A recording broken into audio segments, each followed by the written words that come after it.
Hello, everyone. Welcome to the Point Spread here at fantasypoints.com and the Fantasy Points live stream network. I'm Joe Dolan. That's Tom Brolley. Trey Camberling behind the glass here, everybody. And we're going to go through every NFL game from a point spread perspective, from a totals perspective, and a player props perspective here on the Week 11 NFL slate. And it is good to be with everybody on a Friday afternoon. But we clearly have to start this program, Tom, looking back a little bit. And, you know, I do the Fantasy Points morning lineup for our YouTube page, and I thought it would be a good idea to kind of take something from our discussion here and kind of turn that into the morning lineup with Trey turning it into something pretty here, because T-Bro, we have got to talk about one of the most consequential Thursday night football games in the history of the NFL. And there's so many layers on both a micro and a macro level that we have to talk about from Thursday night's loss. It was a loss for everybody with the exception of the Baltimore Ravens, but even they didn't really win totally, because let's start with the big one. Joe Burrow injures his wrist, and we're going to talk about just the injury in and of itself. We'll get to further implications after the fact. Joe Burrow injures his wrist, comes out a couple of hours ago. Zach Taylor says he is out for the season with a wrist injury. He needs surgery. It is yet another franchise quarterback out for the year, yet another AFC franchise quarterback out for the year. And your first reaction to Joe Burrow going down, and now all of a sudden, Cincinnati, 2 weeks ago, I'm pretty sure we sat here on multiple podcasts, including maybe this show, and discussed how Cincinnati, with Burrow looking healthy, they're 5-3. All of a sudden, man, they're the team in the AFC I don't want to play. Back-to-back losses, including a divisional loss, and now their quarterback's out for the year. Massive injury. And from a fantasy perspective, how are you reacting?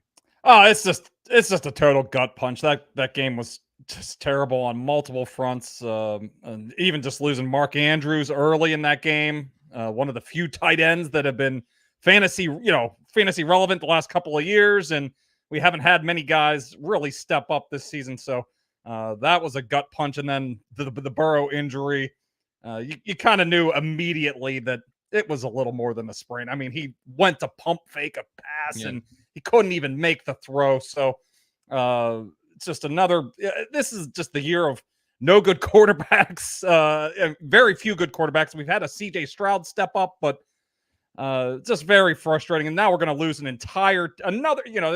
we luckily saved the Vikings with Josh Dobbs, but we're going to lose an entire team to Jake Browning and Joe Mixon. Maybe he'll just accumulate a lot of touches, but Jamar Chase, had one catch in that game, barely got that second catch late and scored the touchdown.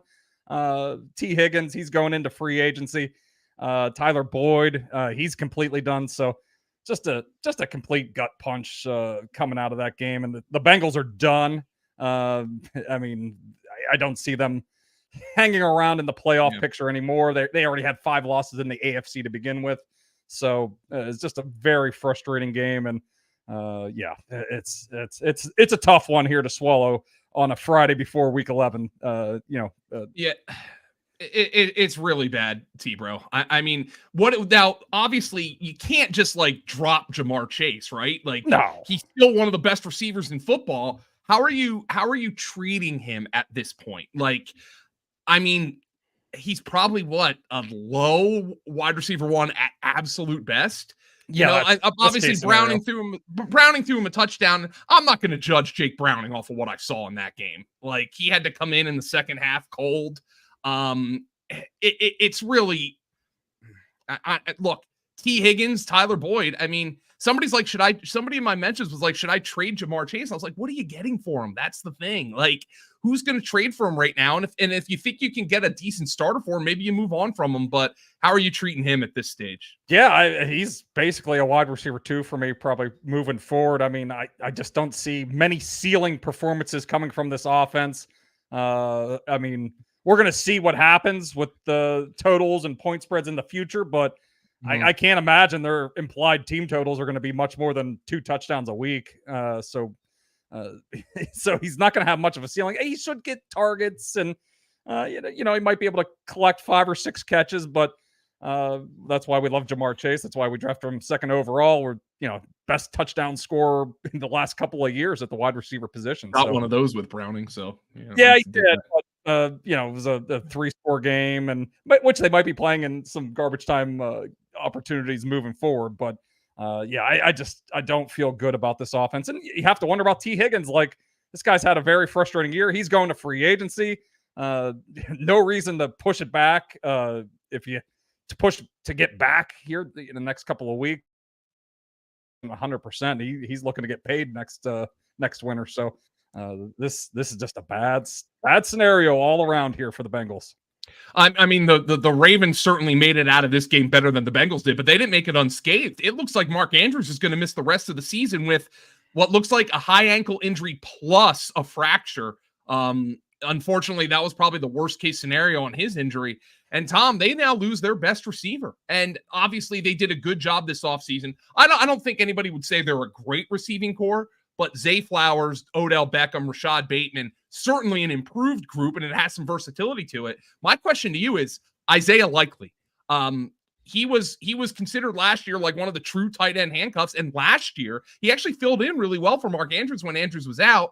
Had an opportunity early this year and didn't really do it. But you have to figure he's going to become a part of this offense going forward. Yeah, I wrote up I start writing up the waiver wire on Fridays after the Thursday night game, and he's going to be at the top of he might be the top ad. Who knows what's going to happen on Sunday? But at the tight end position, it's tough to think of somebody that's going to jump over him here.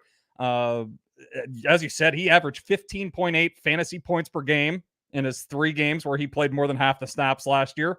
That hasn't been the case this year. I know everybody was rushing to go pick him up as a week 1 streamer when Mark Andrews was out. I believe he went catchless in that game. And, he had 1 catch for 4 yards. And then last night, he didn't have a catch on 2 targets.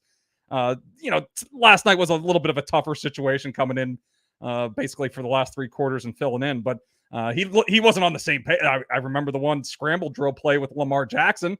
You're supposed to run towards the sideline with the quarterback, and that's what Lamar was expecting, and Isaiah likely didn't do it on that play. So I still think you're going to be betting on his talent overall, and we touched on the tight end position many times this year. We're going to still bet on that talent, but it hasn't shown through here in his sophomore season. But he played well as a rookie, 15.8 fantasy points per game in those 3 games when he got a chance last year. But this receiving core is a bit different. Odell and Rashad Bateman and Zay Flowers. It's probably going to have to be those receivers that step up. And we saw a little bit of that from Odell Beckham last night, and Rashad Bateman scored the touchdown. So this offense is going to be through the wide receivers, which is something we haven't said the last couple of years. Of course, Odell Beckham also picked up a shoulder injury, and they have a week 13 bye, so they might choose to sit him next week. Now, Tom, I want to get to the big picture because this relates to betting as well. All right, let me start with a smaller picture thing that a lot of people have been. Well, this is also a big picture, but not exactly what we're focusing on. What people have been asking for in recent years: should the trade deadline be moved back? I think it could move back like a week or 2. I think what's it, week 8 right now? Like even just like an extra week or 2, just give it more time. That doesn't mean a guy can't get hurt in week 15. And then of course, well, why don't we move it? Look, I understand that's going to happen, but it still feels like it's too early in the season, when teams can have season ruining injuries like this. Now let's get to wasn't it like week 6 for the longest time? They moved it back. They moved it back a couple of years ago. So they have been flexible with it. I think they are going to, I hope so. At least move it back an extra week or 2. Make it, week 9, week 10. Now, especially with an 18-week season, it's a little, that dynamic's a little bit different. So couldn't get Ryan Tannehill traded, now that he's healthier. I know he's asked for his release potentially, but you couldn't get him traded now. Don't you think the Titans would be like, man, I'd love to get a 6th round pick right now? That's certainly something that I think they need to consider after this year. Yeah, I totally agree. I think, hey, it drives more interest in the league as well. As long as it keeps teams more active, you feel like your team has a chance if you have one of these major injuries, as we've seen at the quarterback position, that you can go out and make a move. And it might save a season, might save an entire fan base watching and following the league. So I think it's only better outcomes if you move the trade deadline to keep driving the fan interest in the game. And now let's get into the big picture thing, because I think we're going to see a big change this offseason. We saw congressional intervention here. Oh, I hope the last thing we need is them to be dabbling in something else. The NFL injury report. Yeah. Gambling is legal. Fantasy might be the most popular hobby among males between the ages of 18 and 49, and even older than that, in the entire world, in the entire country at least, okay? Joe Burrow is seen, if y'all haven't seen this, and I'm sure Trey's going to find B-roll of this, Joe Burrow got off the plane, and this was posted on the Bengals official Twitter, and they ended up having to delete it because internet sleuths never miss anything. The Swifties are now, Tom, into the NFL, so they're going to be digging into everything now, even if it doesn't involve Taylor. Joe Burrow gets off the plane, and he's clearly got like a wrap or some sort of sleeve or a soft cast on his right wrist. Now, he suffers the season-ending wrist injury on a Jadeveon Clowney sack against the Ravens. Zach Taylor and Joe Burrow, of course, are saying on Friday, oh, it's a completely new injury. Nothing to do with it. Of course they're going to bullshit. It's not. We saw this earlier in the season. Bijan Robinson, Arthur Smith skirting the injury report, with Bijan Robinson having an illness, and he can't play. Jalen Hurts. The guy's been wearing a freaking knee brace and is deliberately avoiding contact, and he's not on the injury report. Fortunately for Jalen Hurts, he hasn't gotten hurt in a game, and it hasn't affected fantasy players too much. But the NFL is going to change something here, right? This has to be changed, because you know damn well DraftKings and FanDuel and ESPN Bet or whoever's opening a sports book now. Oh, I'm sure they love hearing everybody. You have to void my Joe Burrow. Not that they're going to, but you have to void my Joe Burrow bets. He was hurt coming into the game and we didn't know. This is going to change something, and it's going to change something in a big way. Yeah, especially the league is partners with all these sports books, and they're taking their money, and they're in bed with all these different entities now. So we got to know if Joe Burrow's compromised or not. As somebody that had the Bengals last night +4, I would have certainly loved to known that if Joe Burrow was nursing an injury, I probably wouldn't have placed a bet on them, or that would have changed the line on that game. It may have been even higher. So I think some sort of change is coming. I don't know. The Steelers, they got a significant fine a couple of years ago with a Ben Roethlisberger situation where he wasn't on the injury report, but it's probably gonna have to be more than fine. Probably gonna have to start getting involved with draft picks and whatever else. So this is just too big money. There's too much money involved with NFL and the fandom around it now. People just follow football for gambling reasons or for fantasy football reasons. So there's just too much money involved for stuff like this to go unnoticed and unreported. Something's got to change here moving forward. And by the way, the younger generation who's into the NBA, they like players, and it feels like betting is almost leaning into that. NFL still has decades-long fan bases, rabid fan bases, but the NBA, especially the day and age, people are stans, and so betting culture, I think, leans into, people being a fan of a league and a fan of players and a fan of just watching games as opposed to being a fan of a team. And that's really going to change things going forward. Obviously Trey is going to clip this for the morning show, and hopefully we're going to get some discussion in the comments on YouTube. But Tom, we're going to have so much more. This is just the start of it all here with the Burrow stuff. I'm sure this is going to be talk dominating the league here. We saw it with the Bijan injury, the illness there a couple of weeks ago. That dominated the talk for a couple of days, and I think this Burrow one might because it just looks so fit. Them having to delete the message and delete the video. I think that there was a lackey who was like, oh, then maybe they deleted it because he was carrying an iPad, and oh gosh. Yeah. Maybe he was doing a little bit some of this. That's why he had to wear the wrist injury. It's bullshit. But Tom, I hate that Joe Burrow's number one above all. I hate that Joe Burrow's hurt. I don't hate that, I got screwed on some overs. All right. Now, like whatever. Foot injuries happen. I hate that Joe Burrow's hurt. I hate that this season is so unbelievably compromised right now. And I'm not saying the NFL should do all this to prevent. Joe Burrow got a wrist injury. All right. Like, what are you going to do to prevent that from the NFL? He could have picked that up in a flag football game. It's just one of those things that unfortunately we're going to have to deal with going forward, and we're going to be paying the price. And there's going to be some in-depth injury reports next year.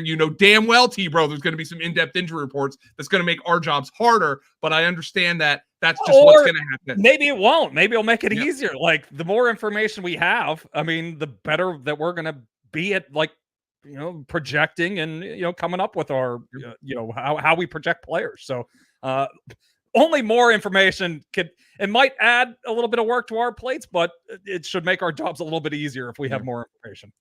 All right, Tom. So now we're gonna try to go a little bit more rapid fire on these games here, because we just spent 16 minutes talking about the worst Thursday night game of all time.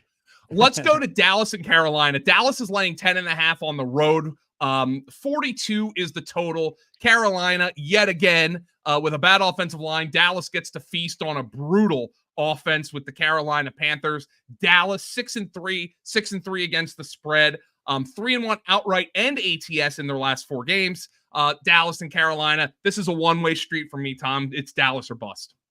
Yeah, I went with Carolina for ATS purposes. I know everybody's going to be on Dallas. It's all the money's been there, but I have to say this line opened at 10.5 and it stayed at 10.5 all damn week here. It hasn't, there was some 11s that popped up, but they immediately got bet down. This is also a unique week.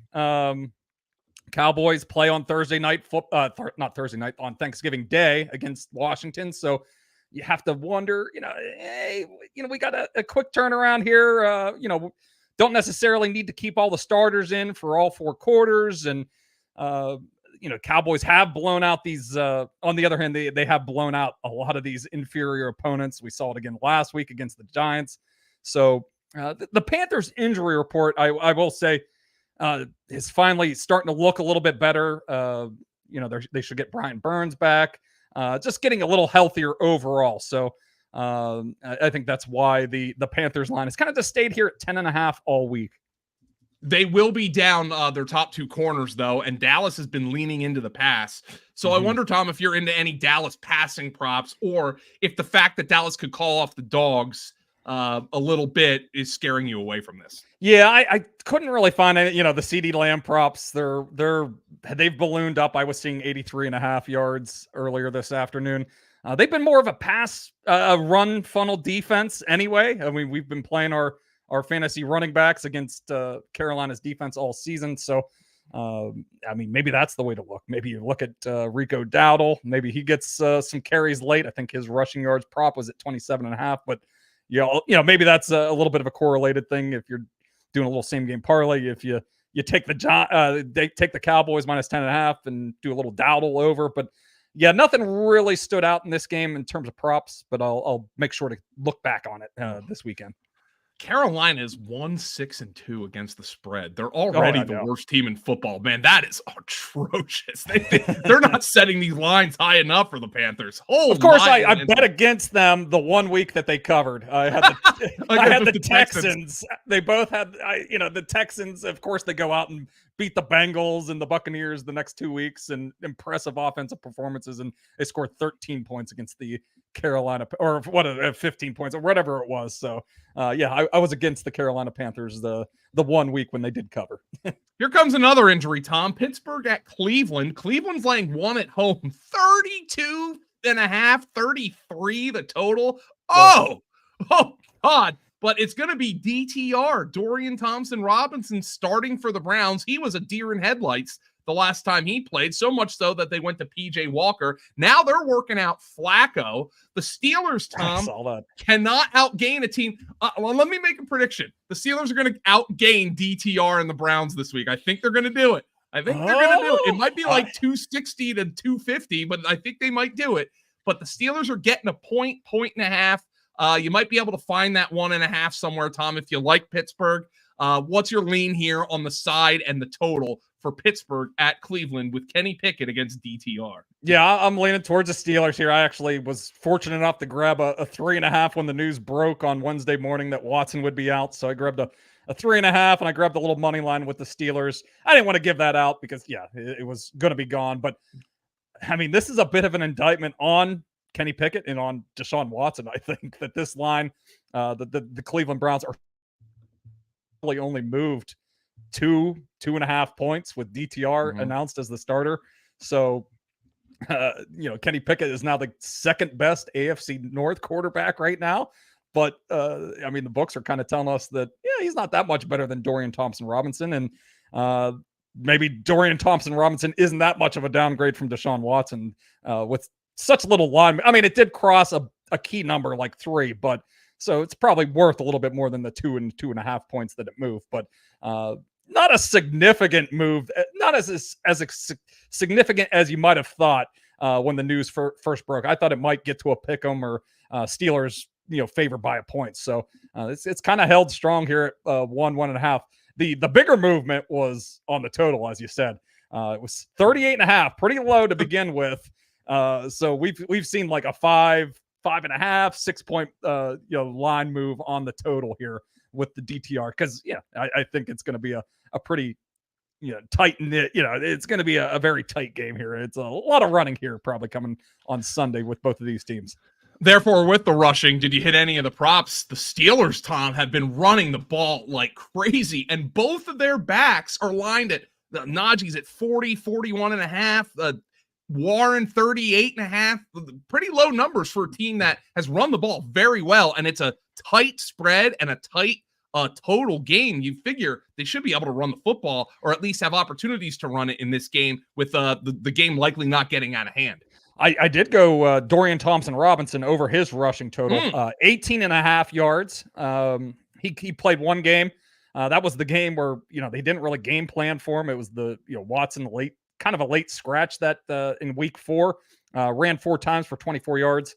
Went back and dug through the numbers. He averaged 52 rushing yards a game at UCLA his last 2 years and, ran up 4, 5, 6, 40 times. So he can move a little bit. I would think. By the way, yes, sacks count against rushing yards in college. Yes, so he was actually doing more than that in college. Yes. So he certainly has some legs. And I think this week with a full week to prepare and knowing that it's probably going to be a pretty run heavy script, I think there might be some more design runs for Dorian Thompson-Robinson. So I liked his over 18.5 rushing yards. We got an NFC North battle here with Detroit laying 7.5 at home. Chicago getting 7.5. Maybe that gets down to might actually go up to 8 at this point. 47.5 being the total. Detroit across the board 7.5. I have a 7.5 minus 105 for the Bears, so maybe getting up to 8 there at some point. But we have Jared Goff against the returning Justin Fields. The Lions laying 7.5. Tom, the Lions, by the way, on the season here are both 7-2 straight up and against the spread this season. Yeah, I could see myself jumping on the Lions here if we would see a 7. This line has moved this week once it got announced that Justin Fields would be playing. Opened up at 9.5. There was even some 10s that popped up early in the week, but ever since Fields was announced in, the line has moved to 7.5. Don't think it's going to get to 7, but I'll be jumping in on it if it does get to 7. If we can erase this hook. As you said, the Lions have been very good against the spread. We cashed another ticket on them against the Chargers last week. It surprisingly went against them. There's been some anti-Lions sentiment in the market at times here. The Raiders, that Monday night game, that line dropped to, it was basically like a 9.5. It was in this kind of range here where it was 9.5, 10 points. That dropped all the way to 7. So I don't think it's completely out of the realm of possibilities that the Lions close as 7-point favorites, and I probably will jump in if it does.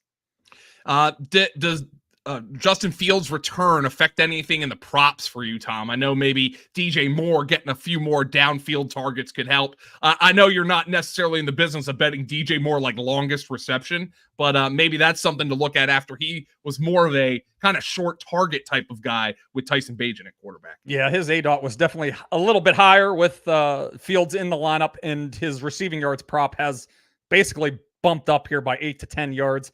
I saw in the low 60s to the mid 60s here earlier this week. So just getting that Fields into the lineup has bumped his prop up. Some uncertainty in that backfield as well. Khalil Herbert is also joining the mix. So Deontay Foreman's questionable with an ankle injury. So yeah, there could be a little bit of confusion here.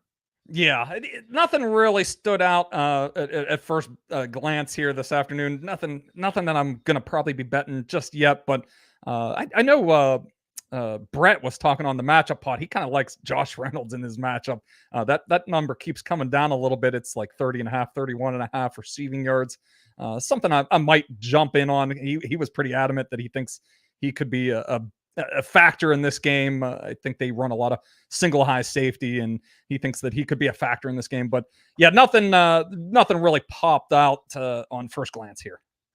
I am kind of surprised, Tom, I'll be honest, that I'm still seeing the Chargers as 3-point favorites in Green Bay. We've got the Chargers laying 3 on the road. We've got a total of 44, 43.5, somewhere around there, because I thought every big money bettor on planet Earth would be absolutely running to the window to take 3 with the Packers because nobody trusts the Chargers to lay 3 on the road. Just a team that is completely untrustworthy with Brandon Staley at coach. I think there was some action on the Packers. It opened 3 on Monday, and there were some 3.5s earlier in the week, but they've been kind of bet down. It's a pretty solid 3. I don't really know if we're going to get any movement off of that number, but I am leaning towards the Packers for ATS poll purposes. I think it is supposed to be a little bit colder weather game up there in Green Bay. They also don't cover, by the way. They're 1-5 both against the spread and overall in their last 6 games. So Green Bay is not trustworthy either. No, and they even had a chance last week to cover against the Steelers. That line was like 3.5. They missed an extra point and kind of cost them. Late in the game, they had to go for a touchdown instead of kicking a field goal to send it to overtime. So a pretty untrustworthy, 2 untrustworthy teams. I think this kind of a last ditch game for both teams. Although Chargers have been given a little bit of extra life with what's happened in Cincinnati and Buffalo the last 4 or 5 days here. So they have a little bit more room for air, but they can't drop this game in Green Bay. So Packers are pretty much toast anyway. But that last spot in the NFC is going to be wide open until the last week of the season. So pretty pivotal game for both teams to kind of stay in the hunt in their respective playoff hunts. I know he's been kind of crappy of late, Tom. Okay. But this Charger defense, give me Jordan Love over the 226.5. Okay. I'm feeling a little bit of that love. I went with Luke Musgrave as okay. They've been really giving to tight ends here the last couple of weeks. His number was at 26.5 yards. He's been at 30 or more yards in 4 of his last 5 games.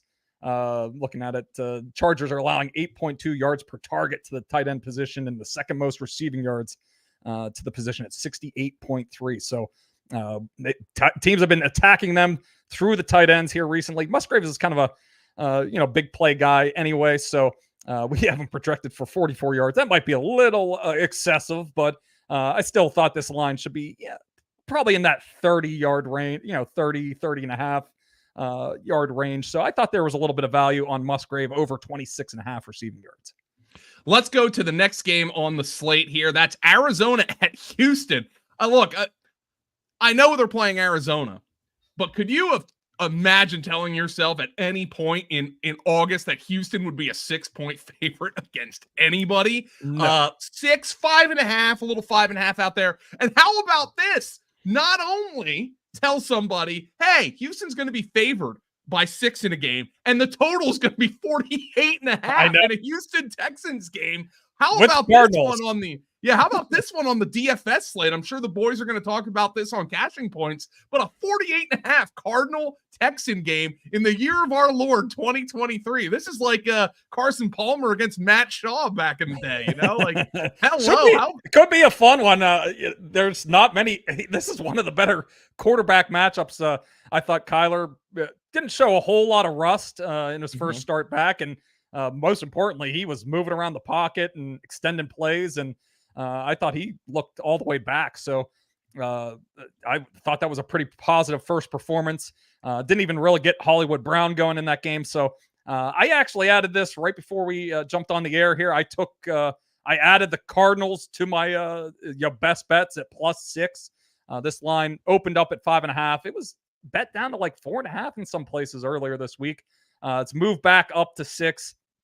I just don't really love the spot here for the Texans. They've had 2 dramatic wins the last 2 weeks, last-minute victories, including one on the road against the Bengals.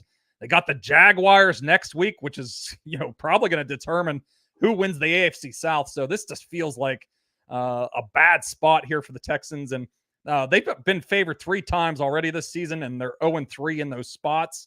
I touched on how I was on the Texans against the Panthers earlier this season, and they laid an egg.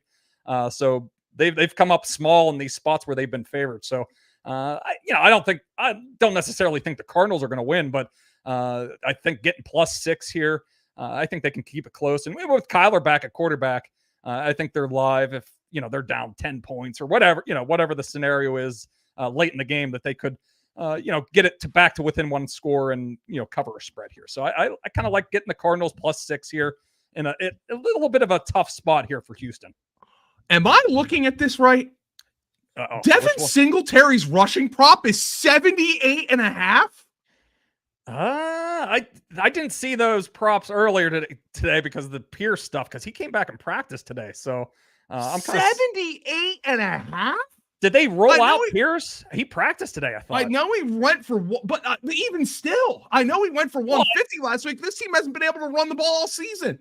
It is a great matchup against the Cardinals' run defense. And they are 6-point favorites. I get it. No Dameon Pierce. He will not play.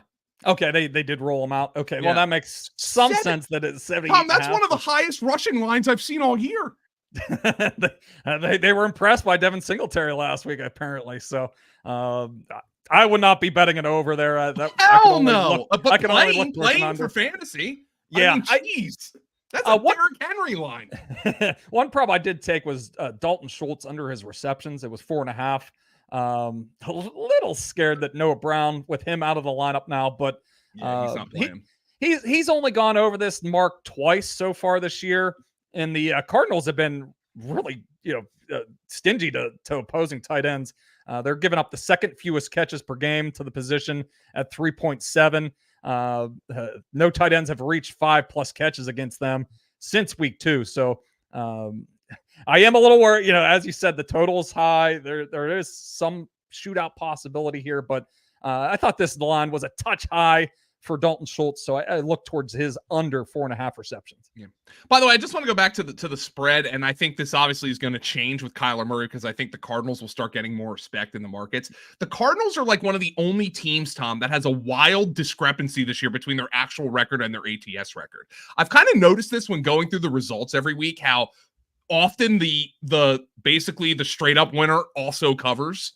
Yeah, like I've noticed that a ton this year. I don't know, like you followed it more closely than I have, but the Cardinals are 2-8 straight up, but 5-4-1 against the spread. So they've been generally underestimated in the markets. But I feel like the markets have a good grasp on most of the teams. Yeah, I mean, Josh Dobbs was a pretty good quarterback for those scenarios, getting those backdoor covers, and he was a quarterback that was underestimated, as we've seen. He's doing a pretty good job with Minnesota in a better situation. So not surprising that they were good against the spread, but I think they're going to be frisky again here. They still got Kyler Murray, one of the better quarterbacks. Surprisingly, like we're at this stage, week 11, where he's one of the better quarterbacks on this week's slate. All right, Tom, this line right here, we're going to an AFC South matchup here. And everybody, fantasypoints.com is the official Trevor Lawrence hating website in the world, I think. But it's like, but I don't hate Trevor Lawrence. I just would like him to have been better, so far this year. But this line, it's set, the line is 7. The total is 37.5. The Jaguars are laying at home in Duval County against the Titans. This line, when you hover over the Titans +7 here on DraftKings or wherever you're making your bets, it should just automatically shift to Vrabel. Vrabel getting 7 in a divisional game against a Jacksonville team that's kind of yeah. I don't know, Tom. I don't know. I don't want to stand in front of that bus. I'm with you. That if we're doing ATS poll picks, and I don't think I'll actually bet this one, but I'm with you. I got to grab the 7 points with Vrabel and hope that they have a little bit of a bounce back performance here. But I think they got docked pretty heavily for that performance against the Buccaneers. The Will Levis train has run a little bit off the track here recently. Not all of it. It's his fault. This offensive line has just been decimated. And I think that might be playing into this line that the Jaguars have actually been really strong against the run this season. So Derrick Henry might be tough for him to get going. So it might be all on Will Levis here. But as you said, Jacksonville offense has not looked too spectacular here recently, although they've been good against the number. 6-3 against the spread. They were on a 5-game winning streak against the spread and outright before they ran into the San Francisco wagon last week. Which is not the worst. There's worse things than getting blown out by San Francisco. But I'm with you. I would have to look towards the Titans here, getting the full touchdown. Now this is a line that also I believe it opened up 6.5 earlier this week. So the money's been coming in on the Jaguars. So to get this to 7. I'm a little surprised. I feel like the sharp guys are going to bet this down over the weekend. I feel like this could get to the 6.5 here at some point. And I don't know if it'll get to 6, but it feels like people are going to want to take that 7 with the Titans. Tom, 54.5 for Derrick Henry, 67.5 for Travis Etienne. Obviously, as we well know, neither of these guys are in Devin Singletary's league. So No. Did you hit anything in the prop market for this one? No, nothing yet. Nothing that really even stood out either. I gave this a good long look here. Maybe the Kyle Phillips prop was pretty good to us last week. We had both his receptions and his receiving yards. Problem is he plays about 50% of the snaps. So if for whatever reason they would be playing from ahead in this game, that prop would probably be dead. But if they're playing no huddle or whatever, Kyle Phillips is pretty involved with Will Levis. So that was one I was looking at. It's tough with the Hopkins prop. I would love to, if I had a little bit more faith in in Will Levis, I would love to hit his prop, but it's probably in a good spot at 55.5 is what I'm seeing right now. So nothing. I mean, Calvin Ridley, his prop keeps dropping here.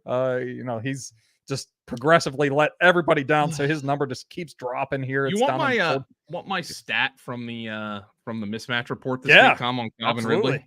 This is what it is. First and foremost, this is a great matchup. So I'm not trying to tell you it's not. Tennessee's been a pass funnel. Tennessee's been an everything funnel this year, but how about the reverse splits for Calvin Ridley with and without Zay Jones in the lineup? Obviously, Zay Jones has both injury problems and legal problems. That he was arrested on a misdemeanor domestic charge, so God knows what's going to happen there. In the 3 games in which Zay Jones has played this year, Ridley averages 16.6 fantasy points per game. In the 6 games in which he has not played, 7.5. Okay. So he's playing out of position. That's Rams thing.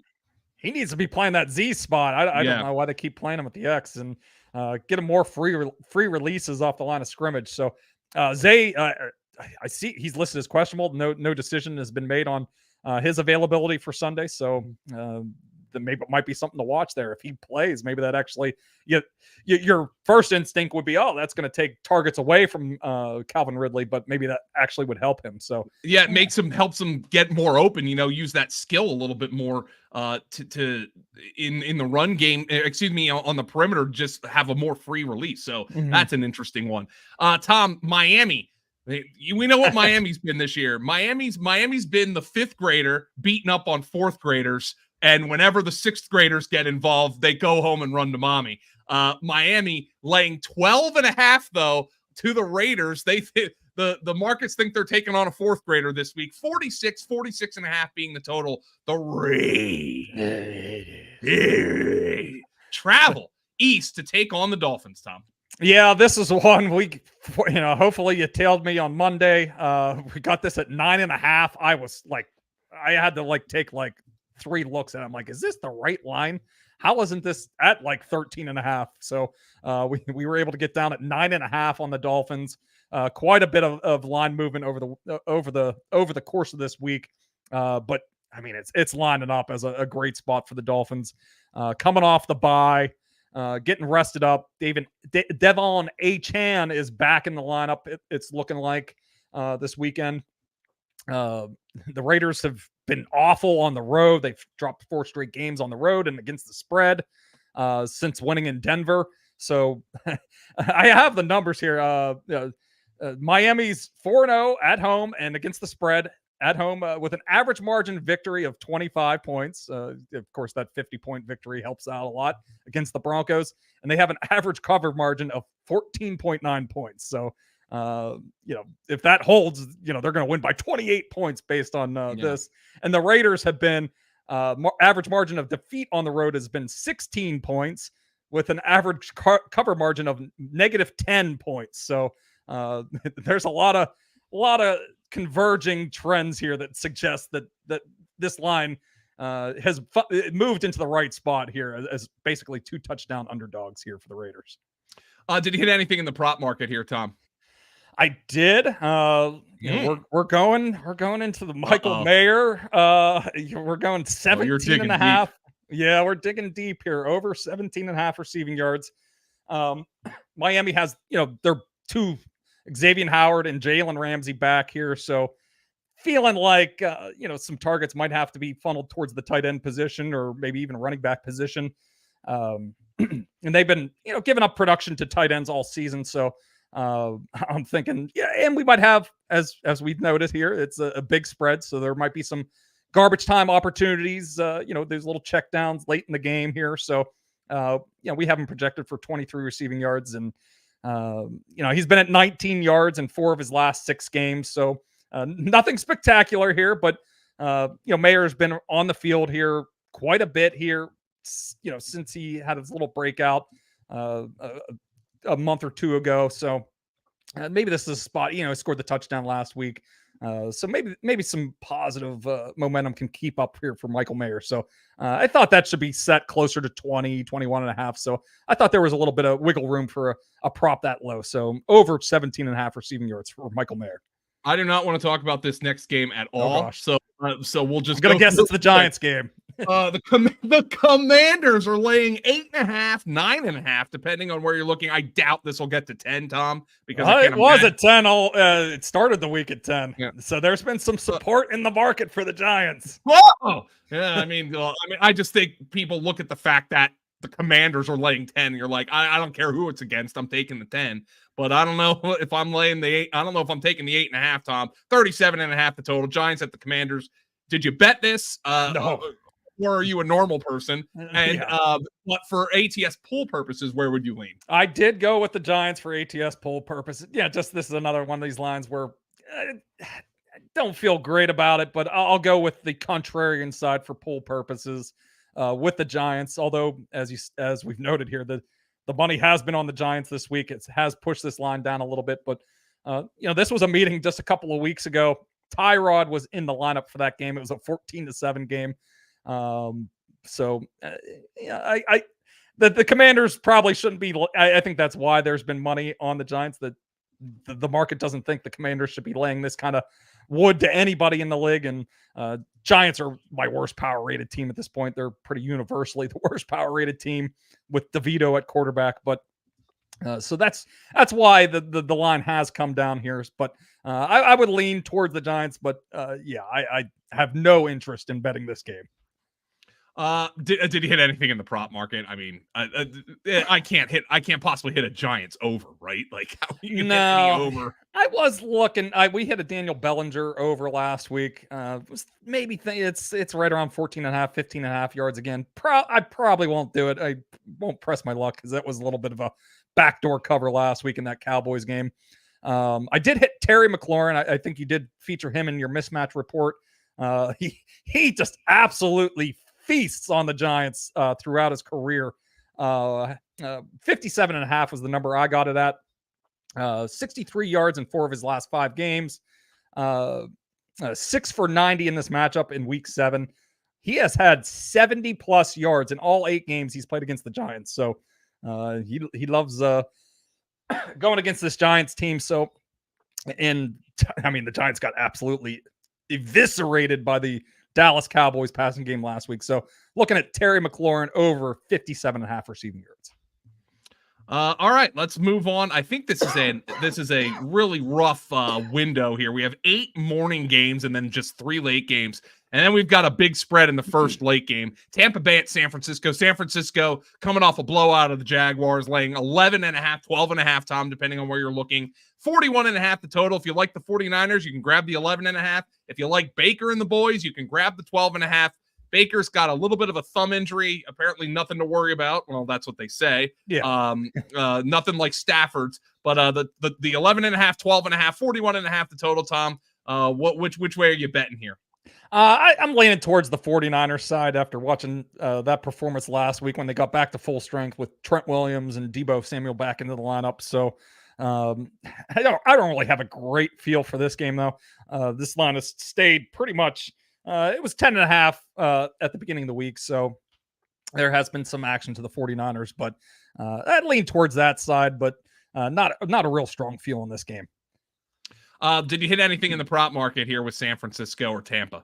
I did go Mike Evans over his receiving yards. He's been good for 60 yards in 6 of his 9 games. The number was at 54 and a half. It's been bet up a little bit, but I thought it should be in that like 58, 59 and a half yard range. So I thought there was a little bit of wiggle room there.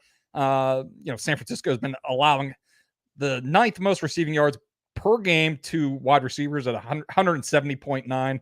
And, they've been pretty, 122.4 to receivers aligned on the perimeter. So we have them projected for 69 yards. So I thought there was some value there, but yeah, gotta hope, Baker Mayfield and his thumb injury holds up here. But I liked Mike Evans he's been playing well all season here. And if they're going to have any kind of success, it's probably going to have to be through Mike Evans. Don't see Rachaad White having much success. His yardage prop is at like 44 and a half yards, rushing yards, that is. So it's probably going to have to be through Mike Evans if they do have some success. So I was looking at his number there. We were talking about how the Cardinals are an underrated team in the betting markets, Tom. The Buccaneers also fit that. They're 2 games better against the spread than they are straight up. You want to talk an overrated team in the betting markets? 3-7 against the spread are the Buffalo Bills, who are now laying a full 7 at home. 39 and a half, 40 the total against the New York Jets, a team they lost to earlier this year. An absolutely must-win game for the Buffalo Bills. And Tom, you want to talk life. Buffalo, with Cincinnati losing Joe Burrow, you can still say, all right, we're 5-5. We just fired our offensive coordinator, which to me was a complete scapegoat firing. I'm not trying to tell you Ken Dorsey was doing a great job, but they're like 4th in they're like top 5 in every offensive category, with the exception of really just tragic turnovers. Nonetheless, Buffalo has got to sit here and say, and not to say that you're glad somebody got hurt. If Sean McDermott is worth anything, he's sitting this team down and saying, Cincinnati, who might have the second best quarterback, or at least is vying with Josh Allen and Lamar Jackson to be the second best quarterback in the AFC, they just lost him for the year.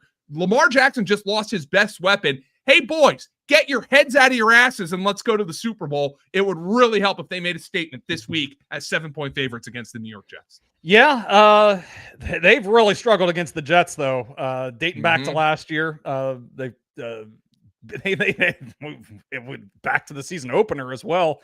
They lose Aaron Rodgers in that game, and the Jets win that game outright in overtime. Ended up covering that spread even without Rodgers. And last year they played them tough, and there was an upset victory in that series as well last year. So New York is covered in 3 straight games here.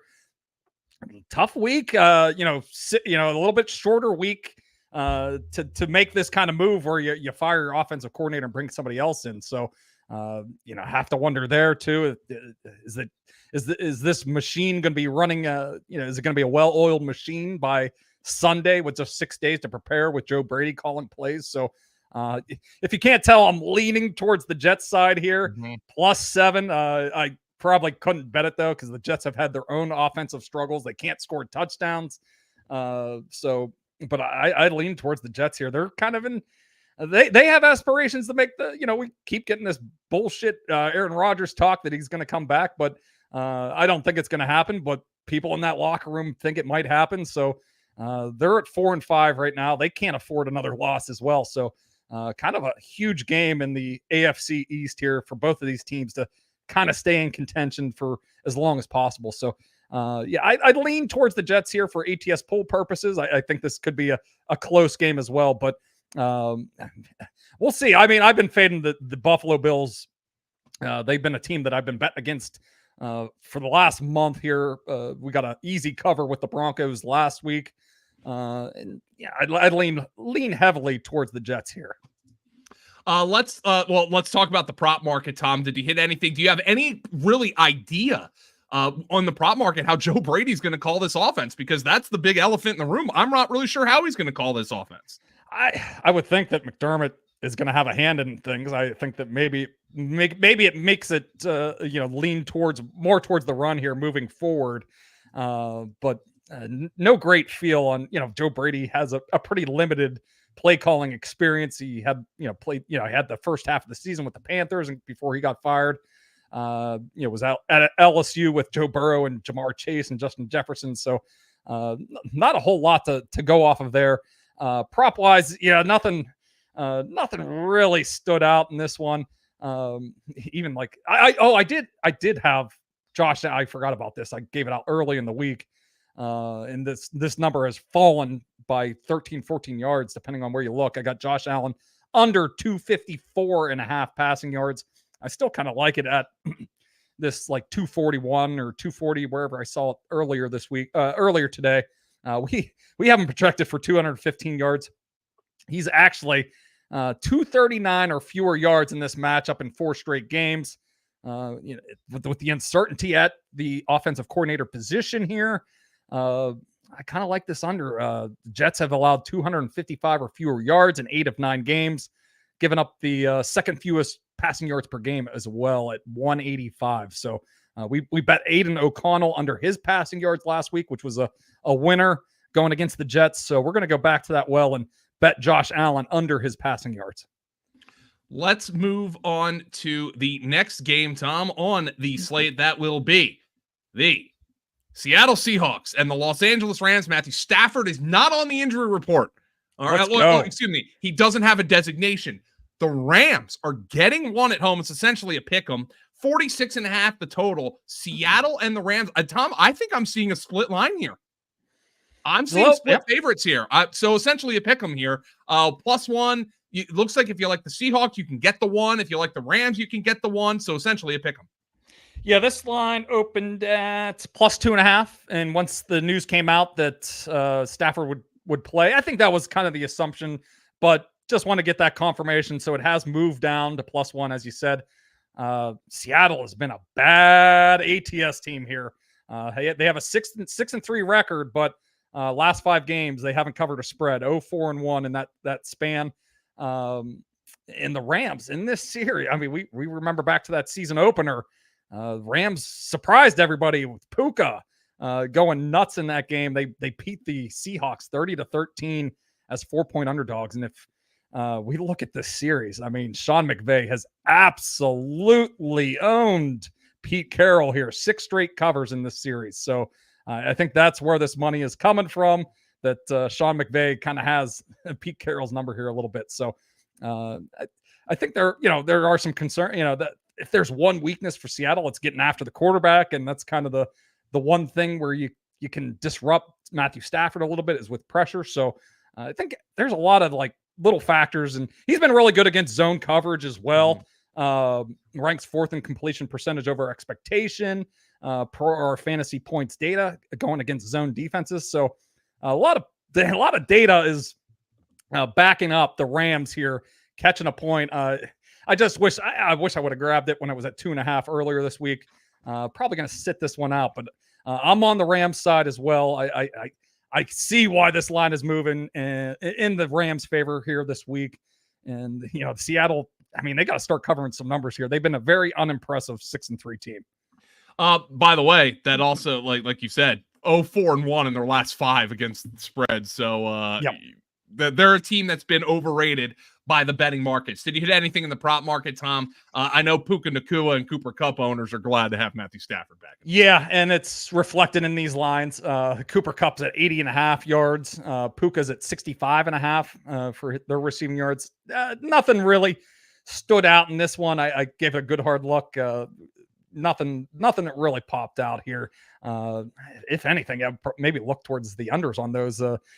But with Stafford coming back, and they did have success in this matchup back in week 1. So I can understand why they put the numbers where they are. Probably pretty good. No real edges there. So in this passing game, it's been so inconsistent for Seattle. Don't really want to go bet their overs on their side as well. So nothing really stood out in this one for me.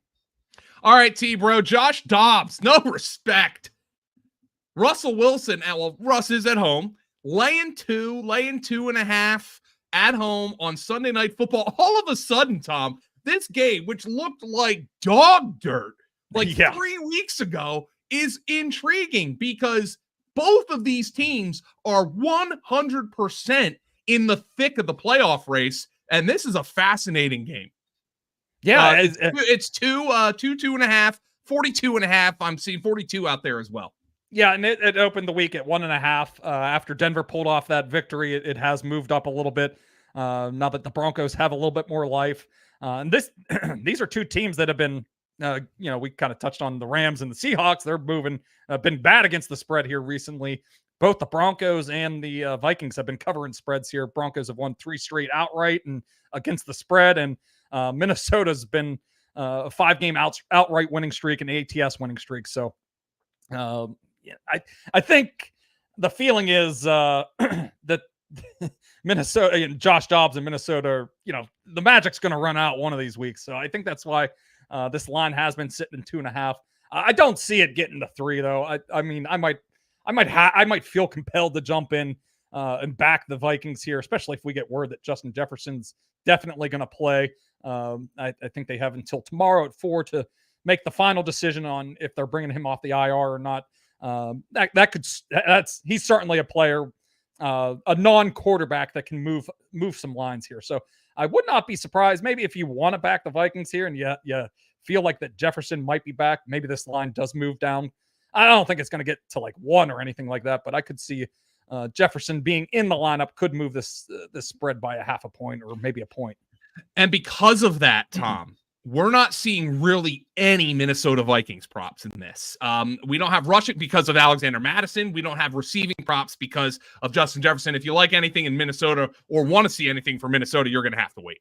Yeah, Madison got a full practice in here today. So I added Ty Chandler in a couple leagues, and it looks like there is a chance that Madison could play. I think you have to get a full practice in if you're in the concussion protocol, if you're to get off of it here. So it looks like there's a chance Madison plays this week. So nothing really stood out. As you said, Dobbs rushing yards prop though. I did take a good long look at that one. It's at 30.5 here. He's been running like crazy since 29.5 right now. Oh, you see it 29.5? Even a little, that's at DraftKings. That's the DK. Yeah. Okay. Yeah. He's been running quite a bit here since he came over, and he's been running ever since week 2. We had it.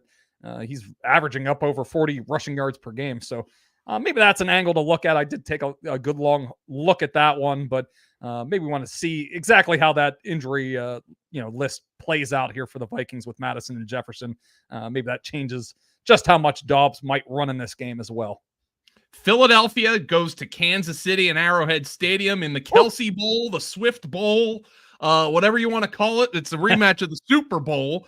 Philadelphia, Tom, getting 3. Kansas City, 2.5. So if you like the Philly, there's a 3 out there. If you like Kansas City, there's a 2.5 out there. 45.5, the total. The Eagles travel to Kansas City to take on the Chiefs, and both teams coming off a bye, Tom. So going to be a really fascinating matchup on Monday Night Football. Yeah, I don't know who needed the bye more. Jalen Hurts probably certainly with that knee injury, as you said, probably needed it the most out of all the players. This has traditionally been a great spot to bet Patrick Mahomes laying less than a field goal here. But this isn't your typical Chiefs offense right now. They're playing more lower scoring affairs here, playing in more lower scoring affairs than in years past here. I lean towards the Eagles side. It hasn't been pretty for them as well, but they've been finding ways to win games and cover spreads. So I'd lean towards the Eagles here, but certainly the Chiefs are the favorites for a reason here. They get that home field advantage as well. But this spread is telling us this is a pick 'em kind of game. Chiefs get, we've 1.5 points is kind of the home field advantage at this point, but teams like the Chiefs and Vikings that have a little better home field advantages get a little bit more of an edge. So this game is looking more like a pick'em game if it was a neutral site game, kind of like last year's Super Bowl. I think the Eagles were slight favorites, like a point favorite in that game. So this is looking like that kind of a setup again for Monday Night Football. Yeah, who'd you take for ATS pool purposes, Tom? I did take the Eagles. I'm leaning toward grabbing the points with the Eagles. I think they are pretty even teams. I've had both of them at the top of my power rankings all season long here. I lean towards the Eagles side here, but I probably won't be getting involved unless we get some plus 3s and like minus 110. Maybe I'll jump in on the Eagles on Monday, depending on how everything shakes out over the weekend. Did you hit anything in the prop market? The thing about these teams, with the exception of Dallas Goedert, is they're both pretty healthy coming out of the bye. Yeah, I did jump on Devonta Smith. I got it at 57.5. It's been bet down. I get it. Chiefs secondary has been pretty tough, but I know we're kind of projecting that L'Jarius Sneed could shadow AJ Brown, and I think with Dallas Goedert out of the lineup here, that's going to filter a couple more targets towards Devonta Smith. So I liked him over his receiving yards. It has been bet down to 55.5 in the market. I could see that rebounding here. So maybe now's the time to jump in on that. I have a feeling like, they've been evaluating themselves, and with Goddard out of the lineup, I think they probably want to get him more involved moving forward. So I kind of like maybe Devonta Smith. Maybe this is the start of a strong second half surge here. So I took his over receiving yards, but that has been bet down a little bit. So I should have waited on that one. Thanks, everybody, for joining us for this edition of the Point Spread. Thanks for indulging us in our 15-minute kind of breakdown of the Burrow, Mark Andrews situation, both on a micro and a macro level. Obviously, both of us expect there's going to be some major changes to the injury report and punishments regarding that, given what happened with Bijan Robinson earlier this year, and obviously Joe Burrow in basically in a spot where the NFL can't ignore it. Thursday night, the first Thursday night game of the year, everybody's looking forward to watching, and marquee player. And that's the thing that sparks change, and it's going to spark some change. But hopefully we avoid injuries this week going forward. Certainly, please. Knock on wood. No more quarterback injuries, please. We only have 7 weeks to go, everybody. We only have like 7 quarterbacts left, too. So no kidding. We can't afford it. It's been like an Agatha Christie novel here right now for a while. I can't deal with this crap. For Tom, I'm Joe. Everybody have a great weekend here in week 11. Good luck this weekend. Stay tuned to the YouTube channel and obviously fantasypoints.com for the cashing points with Jake, Graham, and Scott. Great breakdown of the slate as they do every week. Thanks, everybody. Have a good one.